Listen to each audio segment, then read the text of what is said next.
Welcome to Glisso English. Real life stories. Welcome back to the channel. Today, we're looking at a problem that many cities face today: gentrification. Imagine you've owned a small shop for 40 years. It's more than a business, it's the heart of your neighborhood. But one morning, a developer walks in with a check for $1 million. If you take it, you're set for life. If you stay, you might lose everything anyway as the world changes around you. In this story, we follow Arthur, an elderly shopkeeper facing the biggest decision of his life. We will explore how he handles the pressure, the legal hurdles, and the community he loves. As always, pay close attention to the dialogue. This is a great way to learn natural English expressions for negotiation, community, and standing your ground. Let's get into Chapter 1. The bell above the door chimed at exactly 7 a.m., just as it had for 40 years. Arthur didn't need to look up to know it was Mr. Henderson coming in for a morning paper and a tin of peppermint tea. The shop, Arthur's Provisions, smelled of roasted coffee beans and old floorboards. It was a small space, crowded with shelves that reached the ceiling, but to the people on this street, it was the center of the world. "Morning, Arthur," Mr. Henderson grunted, placing a few coins on the wooden counter. "Construction crews are down on 4th Street already, making a lot of noise." Arthur nodded slowly, his hands steady as he bagged the tea. "Change is coming, whether we like it or not, George." But the change arrived sooner than expected. At noon, when the shop was quiet, a man in a sharp, slate-gray suit walked in. He didn't look at the shelves or the jars of penny candy. He looked at the ceiling height and the floor space. He placed a thick white envelope on the counter. "Mr. Vance, I'm Marcus Thorne from Nexus Development," the man said. His voice was smooth like polished stone. "We are transforming this block into a luxury residential hub. This is a formal buyout offer." Arthur looked at the envelope. He didn't touch it. "I'm not selling, Mr. Thorne." Thorne smiled, but his eyes remained cold. "I suggest you look at the numbers first. It's more money than this shop will make in the next 20 years. Don't let sentimentality ruin your future." Arthur watched him leave, the silence in the shop suddenly feeling very heavy.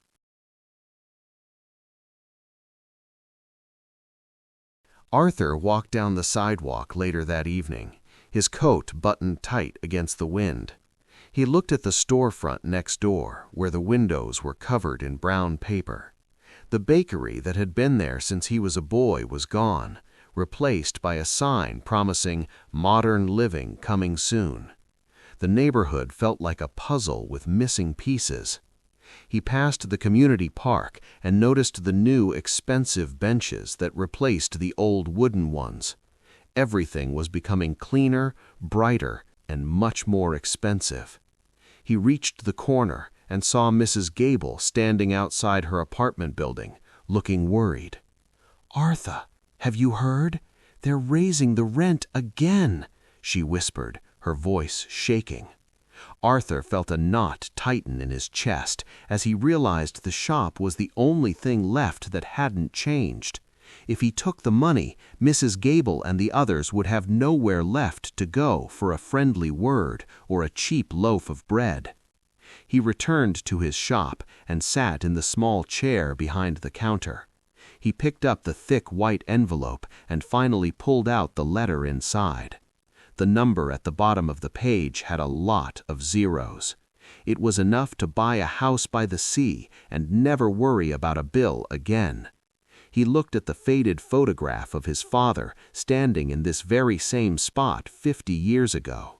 His father had survived recessions and storms to keep these doors open. Arthur realized the developer wasn't just buying the brick and mortar of the building. They were buying the history of the street to turn it into something empty and new. He put the letter in a drawer and locked it. The ghosts of the neighborhood seemed to watch him from the shadows of the shelves. He knew the developer would be back and they wouldn't be so polite the next time. Arthur turned off the lights, but he stayed in the dark for a long time thinking. The weight of the community felt much heavier than the pile of money in his desk.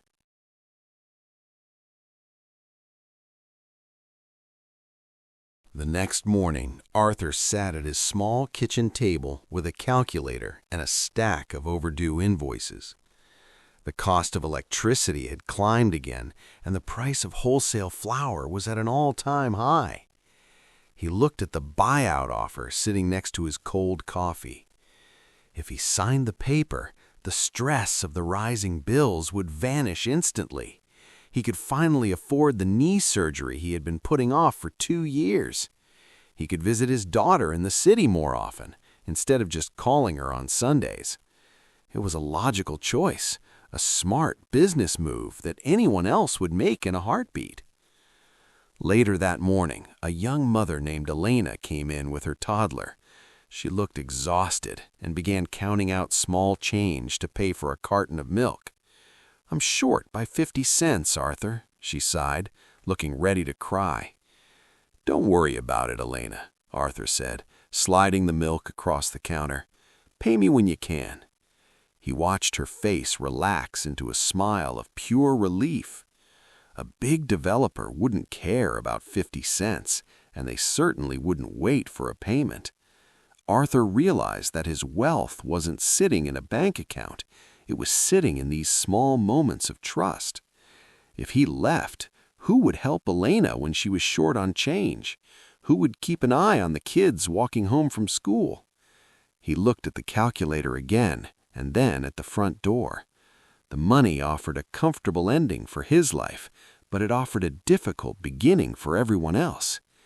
He spent the afternoon organizing the back room, trying to ignore the dull ache in his joints. Every time he thought about the beach house, he pictured the empty glass and steel building that would replace his shop. By the time he closed for the evening, the decision felt like a heavy stone in his pocket. He wasn't just a shopkeeper, he was a gatekeeper, and the gates were starting to creak under the pressure of the money. The following Monday, the sound of heavy machinery shook the jars on Arthur's shelves. Large orange barriers were placed directly in front of the shop's entrance. A foreman told Arthur it was essential utility work that would last for weeks. Dust filled the air, and the sidewalk became a narrow, muddy path.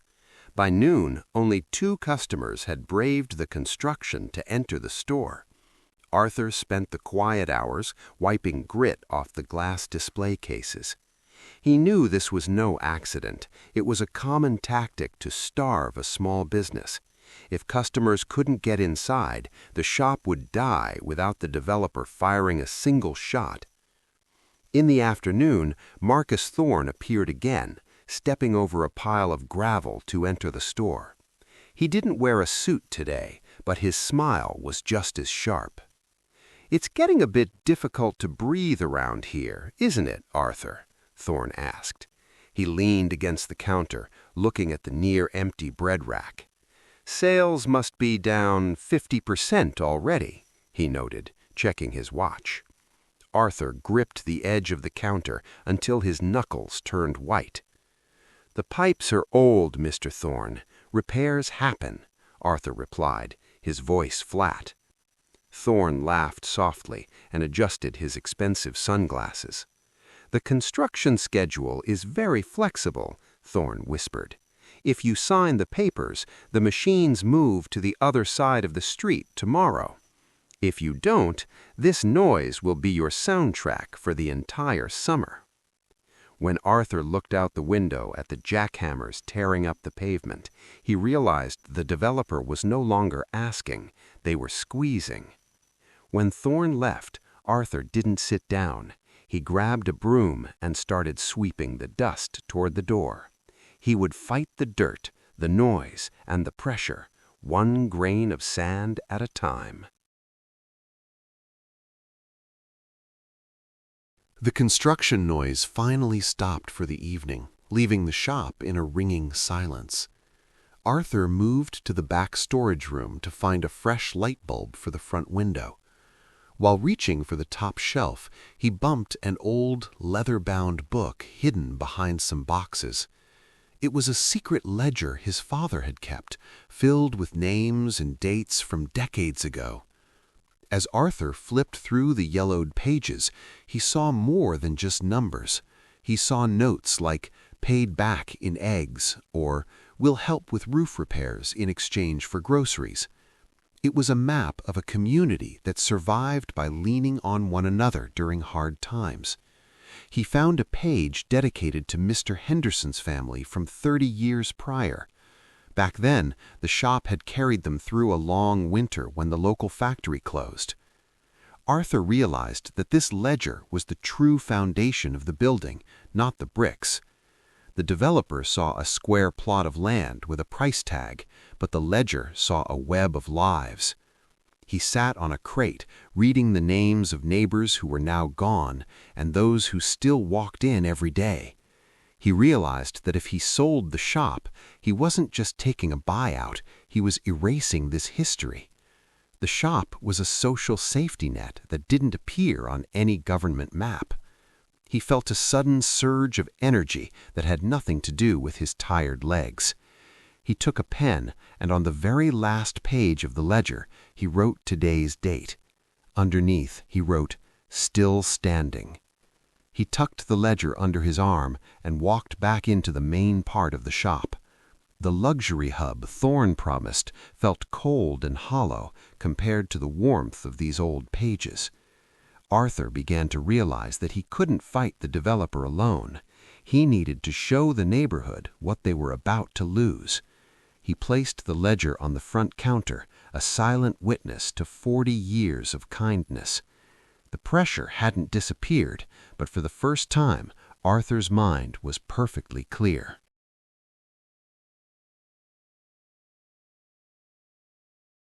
The next morning, Arthur didn't open the doors for business right away. He taped a large, handwritten sign to the front window that read, "Community Meeting, 6 p.m. tonight."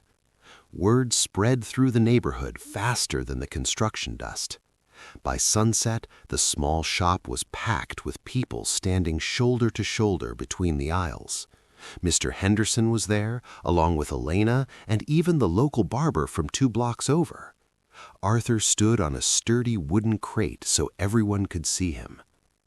"The developers want this corner," Arthur began, his voice steady despite the beating of his heart. "They've offered me enough money to walk away and never look back." A heavy silence fell over the room as the neighbors looked at one another. "But if I leave, this isn't just a closed shop," Arthur continued, pointing to the old ledger on the counter. "It's the end of our meeting place, our history, and the help we give each other." Elena stepped forward, holding her child's hand tightly.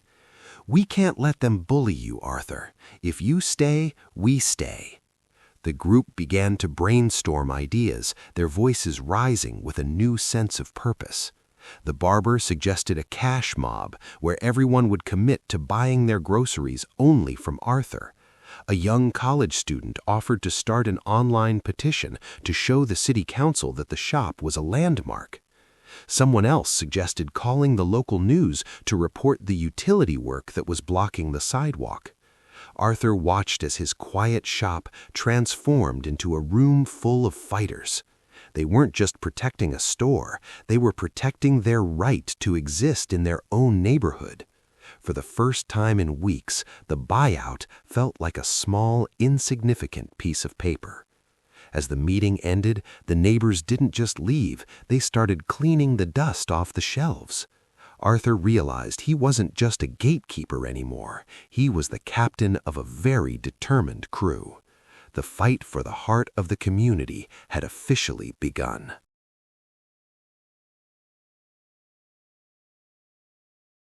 Two days later, a city inspector arrived with a clipboard and a frown. He pointed to a small crack in the exterior brickwork near the roofline. An anonymous tip reported a structural hazard the inspector said, refusing to look Arthur in the eye. "According to code, I have to issue a notice to vacate until a full engineering report is filed."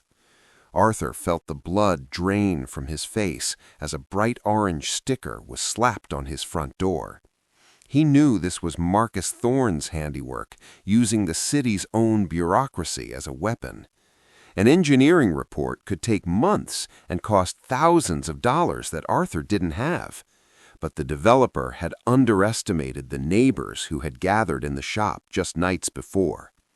The college student, Sarah, arrived an hour later with a laptop and a stack of city bylaws. "They're using an old zoning loophole," she explained, her fingers flying across the keys. "But there's a counter rule for buildings over 50 years old with historical significance." She showed Arthur how to file an emergency stay of execution based on the shop's age. Meanwhile, Mr. Henderson called a cousin who was a retired structural engineer. By noon, the retired engineer was on a ladder, examining the crack with a professional eye. "It's superficial, Arthur," the man shouted down. "It's been there since the 70s and hasn't moved an inch." While the engineer wrote the counter-report, the community started a call-in to the mayor's office. Dozens of residents demanded to know why a local landmark was being targeted during a construction project. By the end of the day, the notice to vacate was paused for a formal hearing. Arthur realized that the developer's legal gray zone worked best in the dark. When the community shined a light on it, the dirty tactics started to crumble. He spent the night filling out forms, learning terms like easement and structural integrity. The real-life problem was no longer just about money, it was a war of paperwork. Arthur felt exhausted, but he wasn't alone in the trenches anymore. He looked at the orange sticker, now covered by a "We Are Open" sign. The developer had the law on their side, but Arthur had the truth.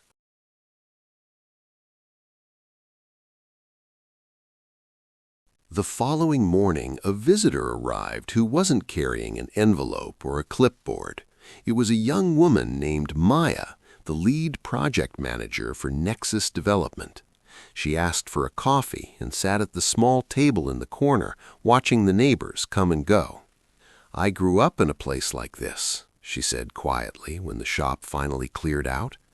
Arthur wiped the counter, his eyes cautious. "Then you know why I'm staying."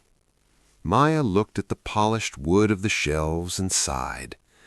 "I do, but my bosses see this as a dead zone in a growth corridor."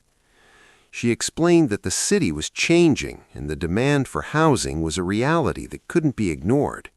"If we don't build here, someone else will, and they might not be as patient as we are," she warned. Arthur leaned forward, his voice low but firm. "Progress shouldn't mean erasing people who were here first, Maya. You call it a dead zone, but I see a woman who can't afford milk and a man who just needs a place to sit." Maya looked down at her coffee, appearing conflicted for the first time. "I've been told to increase the offer one last time," she said, sliding a new paper across the wood. "It's more than the building is worth on any market in the country." Arthur didn't even look at the number. "If I take that money, I'm telling my neighbors that they have a price tag too. I'm telling them that their home is just a growth corridor waiting to be cleared." Maya stood up, tucking her professional mask back into place. "The city council vote is tomorrow night, Arthur. Sentimentality doesn't usually win votes. I hope you have a plan for the future, because the future is coming for this corner." As she left, Arthur realized that Maya wasn't the enemy, but the system she represented was. He had defended his heart, but now he had to defend his logic before the city. The temptation of tomorrow was a powerful thing, but the reality of today was all he had.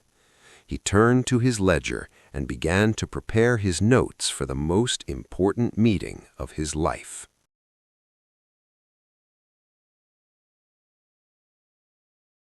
The city council chamber was cold, sterile, and filled with the low hum of air conditioning. Arthur sat in the front row, his old suit feeling a bit tight around the shoulders. Across the aisle, Marcus Thorne and a team of lawyers sat with leather briefcases and digital tablets. The council members looked tired as they listened to hours of talk about infrastructure and tax revenue. Finally, the mayor cleared his throat and called Case 402, the Nexus Development Proposal. Thorne stood up and gave a polished presentation showing bright 3D images of glass towers and rooftop gardens. This project represents $10 million in growth, Thorne concluded confidently. It replaces a crumbling block with the future of our city. Then it was Arthur's turn to speak. He walked to the podium, his hands trembling slightly as he laid the leather-bound ledger on the wood. "I can't show you 3D pictures of the future," Arthur began, his voice echoing in the hall, "but I can show you the names of the people who built the past." He didn't talk about money. He talked about the time he stayed open during the 2010 blizzard so people could get candles. He talked about the 3 generations of children who had bought their first school notebooks at his counter. "A city is not just a collection of tall buildings and tax brackets," he said, looking the mayor in the eye. "A city is a promise we make to look after one another." Behind him, the gallery door opened and dozens of neighbors quietly filed into the room. They didn't shout, they simply stood along the walls, a silent wall of witnesses. Arthur closed the ledger with a soft thud. "If you vote for this plan, you aren't just building a tower, you are tearing out a heart." The chamber was silent for a long moment as the council members looked from the glass towers on the screen to the people in the room. The mayor leaned back, looking at the mountain of signatures Sarah had gathered. The vote began, and Arthur held his breath, feeling the weight of the entire neighborhood on his shoulders. The first council member said, "Nay." The second said, "Nay." The tide was turning, and for the first time, the dead zone was showing signs of life. The victory was not a total disappearance of the developers, but it was a total victory for the spirit of the street. The city council denied the demolition permit, citing the historical and social significance of the block. Marcus Thorne and his team disappeared into their sleek cars, leaving the neighborhood to its hard-earned peace. 6 months later, the orange barriers were gone, and the sidewalk was paved with new stone. Arthur stood in front of his shop, but it looked different than it had for the last 40 years. Following the advice of the neighbors, he had turned the back storage room into a small community learning hub. Sarah, the college student, sat there now, helping local kids with their homework on a table made of reclaimed wood. The shop was no longer just a place to buy bread, it was a place to grow. The Arthur's Provisions sign had been repainted in gold leaf, a gift from the barber and the engineer. A new developer, one who specialized in restoration, had helped Arthur fix the structural cracks while keeping the original brick. Mr. Henderson walked in at exactly 7 a.m., the bell chiming with a clear, bright ring. "The new coffee blend is good, Arthur," he remarked, nodding toward the small seating area. "It's a bit modern, but I suppose the world keeps turning." Arthur smiled, feeling the strength in his knees after his long-awaited surgery. He had survived the push, not by standing still, but by moving forward with his people. He pulled out the leather-bound ledger and opened it to a fresh, clean page. He didn't write about debts or invoices this time. He wrote, "The heart is still beating, and the doors are wide open." The shop smelled fresh coffee and old stories, a perfect blend of the past and the future. Arthur looked out the window at the vibrant, bustling street he had fought to save. He realized that the best way to honor a legacy is to make sure it has room to breathe.